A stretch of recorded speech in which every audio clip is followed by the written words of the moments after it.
Last week, we began our series Walk Through the Bible in Genesis. We said it was exalted prose, and as such, we needed to understand that first and foremost, it was a book of theology.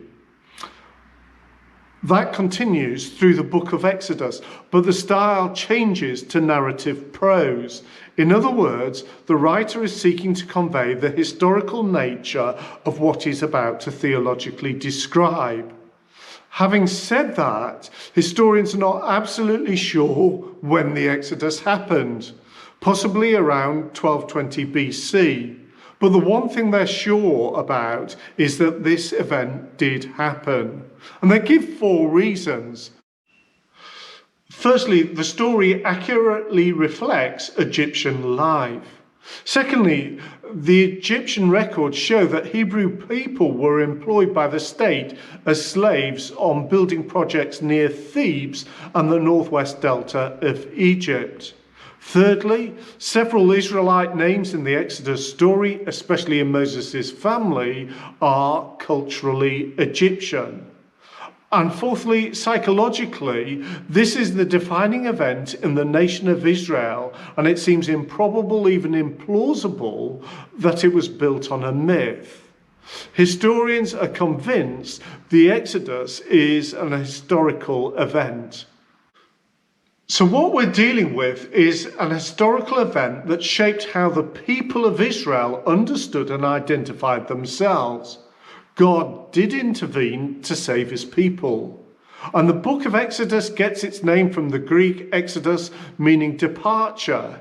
If Genesis was about the 4 C's, creation, catastrophe, choosing, and covenant, I want to suggest this evening, Exodus is about the 3 R's: rescue, relationship, and ritual.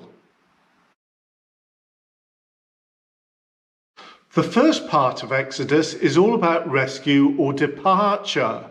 We know Exodus follows on from Genesis because it begins with "these are the generations of," which we said last week was how the story of Genesis was subdivided. We know the historical records in Egypt that the Israelite presence increased, and that in certain areas Egyptians were concerned about immigration, and immigrants were forced to work on lavish national building projects as a way of controlling them. A picture of what happened may have more to do with Disney and the Prince of Egypt than what really took place. We know that Jacob's sons settle in the land of Goshen as shepherds. They're the lowest of the low. Genesis 46 verse 34 saying, "For all shepherds are detestable to the Egyptians." We see today people leaving their lands, seeking fortune in other places, from immigrants trying to enter into Europe to people like Sri Lankans, Bangladeshis leaving home and working in state building projects in places like the United Arab Emirates, Oman, or run by the Chinese in other countries. Had that happened here? To move up the social ladder, had Jacob's descendants abandoned their identity and chased the Egyptian dream of prosperity? More money, more respectability, let's sign up to these building projects. It will increase our social acceptability. As we read on in the story of Numbers, we hear people's complaint when wandering in the desert.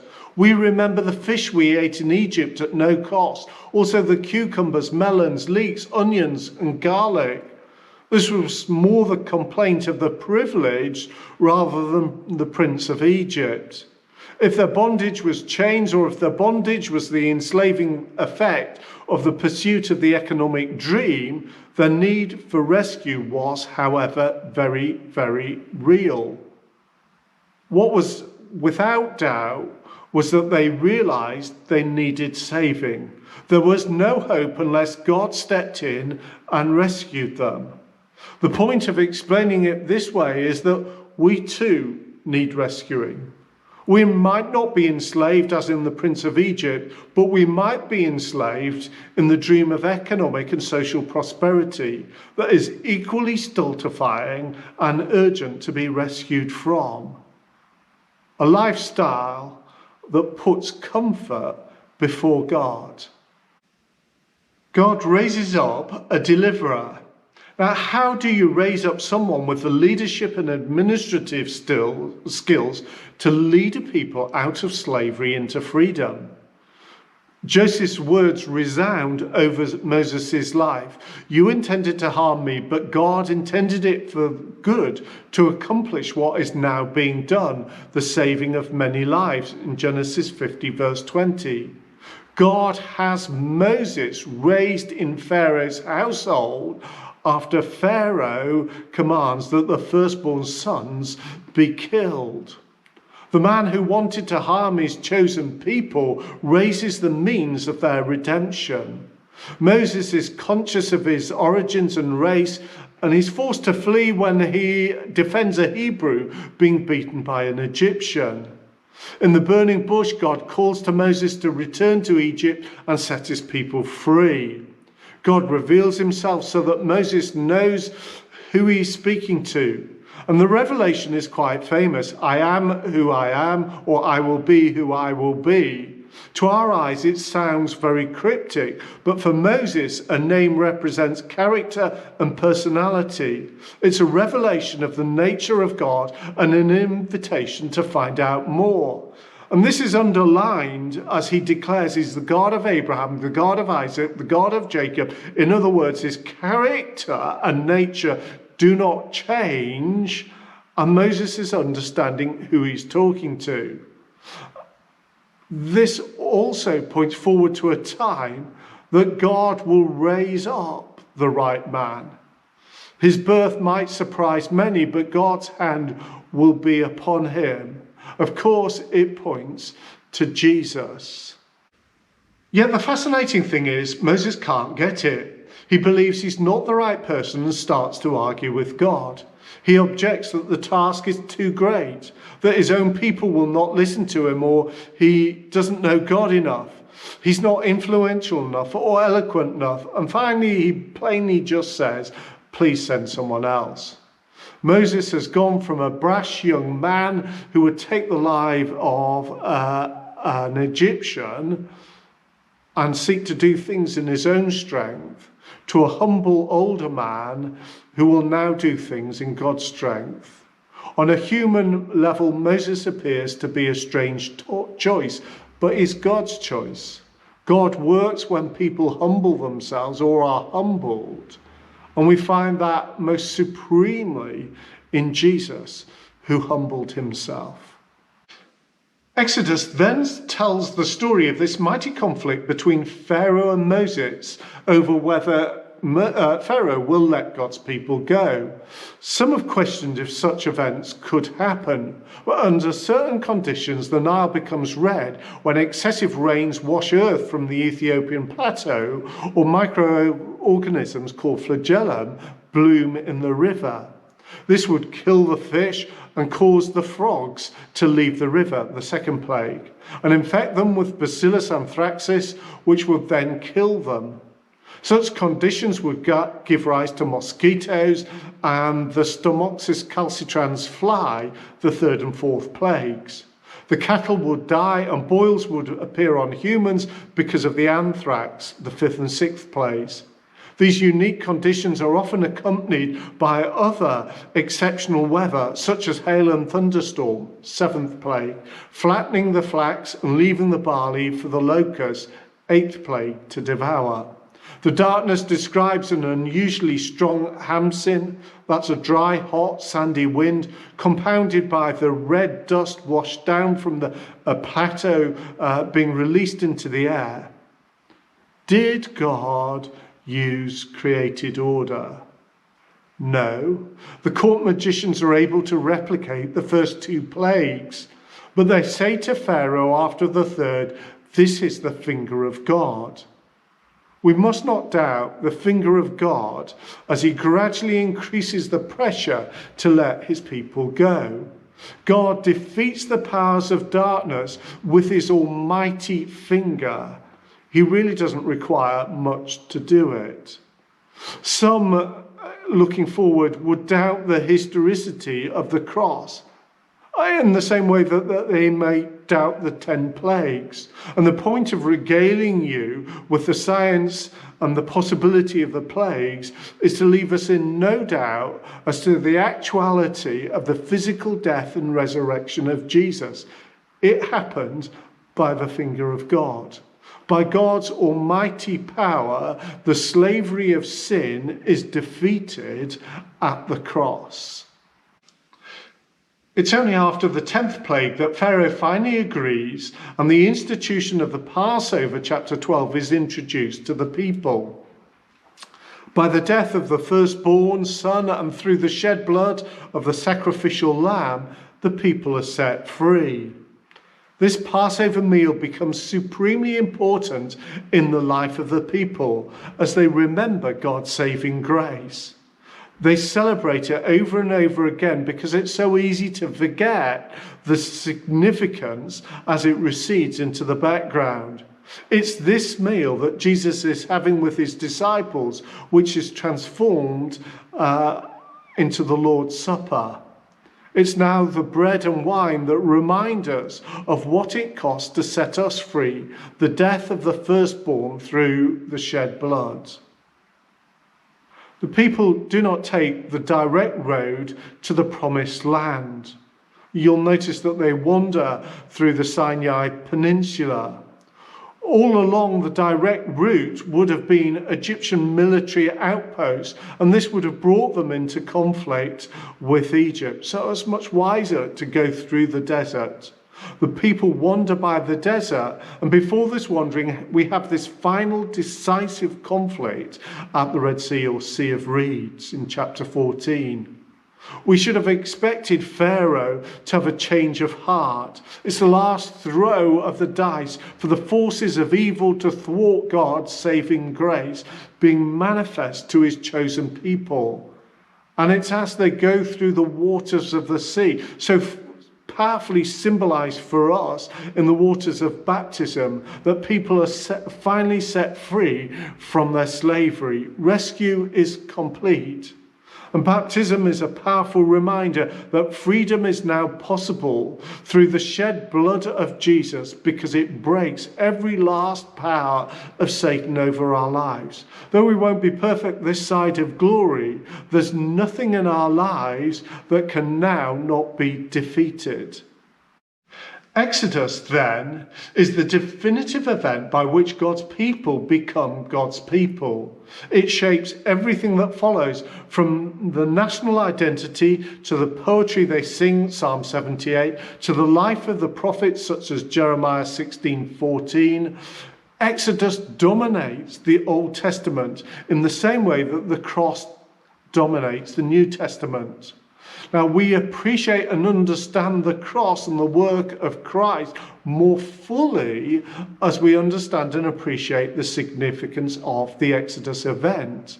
Exodus is prophesying, foretelling, pointing forward to all that Jesus will do for us on the cross. The second part of Exodus is all about relationship. If I had to describe God's heart at this point, it's bursting with excitement. He's set his chosen people free. He's so excited about the relationship that he'll have with them and what it look like. He has such high hopes. In contrast, if I had to describe the behavior of the Hebrew people, it's a bunch of whinging poms. Right at the very start of the journey we read, "So the people grumble," chapter 15, verse 24. In the face of the incredible goodness of God, they grumbled about the manna. They quarreled at Rephidim over water, and they constantly argued with each other, so that Moses' time was consumed with settling disputes, chapter 18. The thankfulness at the beginning of chapter 15 soon gives way to moaning as they do not get what they want when they want it. Even when God delivers them from the Amalekites, the rest of chapter 17, it doesn't change their basic orientation, which is to grumble. You could easily be forgiven for thinking, why does God bother? God does not choose perfect people. He chooses imperfect people like you and me, who find it so hard to live with an attitude of gratitude despite his goodness and grace extended towards us. We grumble as much as God's people grumbled. And the invitation of Exodus is for us to look at ourselves in a mirror and challenges ourselves that we do not have the same attitude in our relationship with God. Against this, we have to look at the heart of God. It is to lead the people into relationship with him. Now, we said last week that God was more interested in relationship than ceremony. He wants people to be his friends. We're given a foretaste of what that looks like as God speaks to Moses in Exodus 3. But here the invitation is not just to an individual, but the whole people. The people arrive at Mount Sinai and a tremendous theophany, a visible manifestation of God takes place. Here, this covenant relationship God entered into in Genesis 12 comes to its fulfillment. As God has covenanted to be in relationship with his chosen people, here they are to respond in covenant commitment to God, a God that saves them. Everything looks so promising when God issues the invitation and the people respond, we will do everything the Lord has said. Chapter 19, verse 8. And the solemnness of the occasion and the seriousness can be seen in that the people prepare themselves for 3 days to meet with God. And in doing so, they're not to approach the mountain until they are ready. On the third day, this visible manifestation of God occurs with smoke and fire. God reminds Moses to remind the people not to come up the mountain, as his hope was that there'd be bursting with eager anticipation to experience God as Moses had the privilege. This theophany builds and builds until the covenant relationship is confirmed in chapter 24.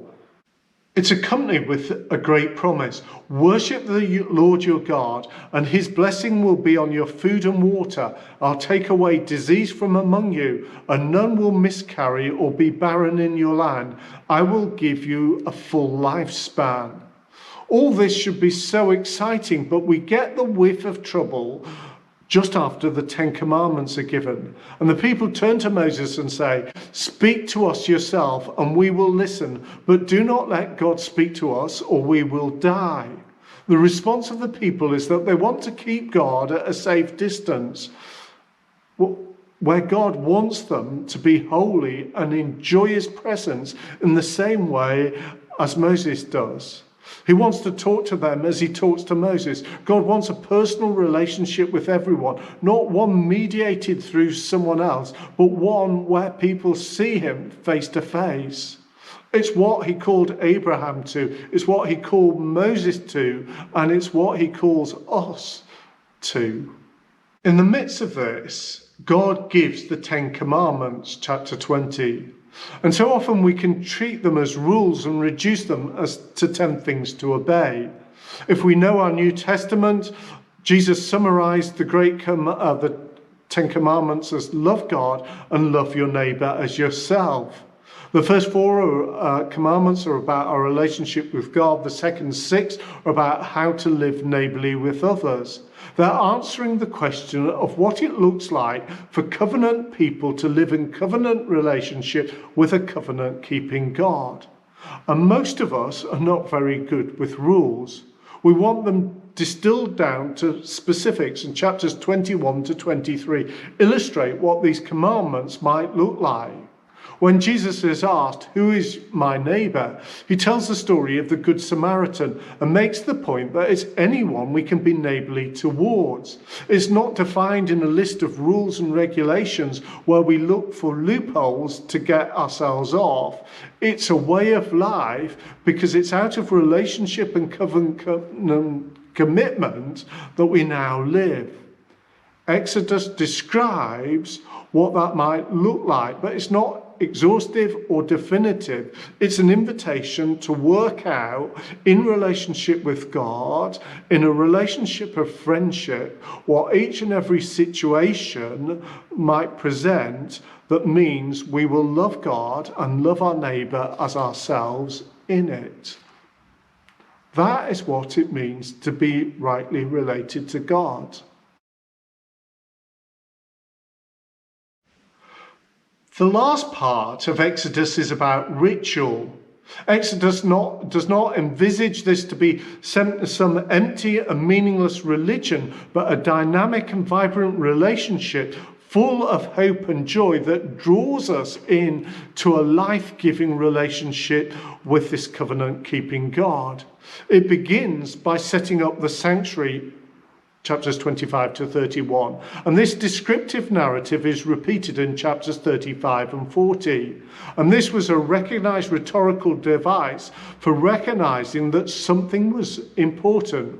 What is important here is the sanctuary.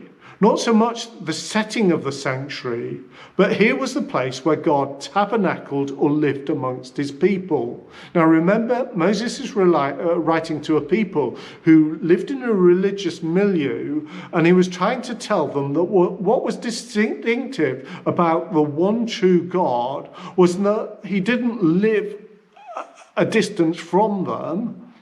He wasn't a capricious deity, but he was a friend who lived in the midst of them. His very real presence of the heart of community is what differentiated them from everyone else. And the sanctuary consisted of the Holy of Holies, and in the Holy of Holies was the ark with 2 cherubim on the lid, and between them was the mercy seat, and this is where God symbolically resided. You can sometimes hear people talk of the mercy seat. Come forward to the mercy seat. And what they're asking is for us to come forward into the presence of God and recognize his goodness and grace. Remember the promise. The covenant promise recognized that here, in the presence of God, was blessing, healing, prospering. In front of this was the holy place that contained the altar of incense, the lampstand, the table with the bread of presence. It was here the priest ministered.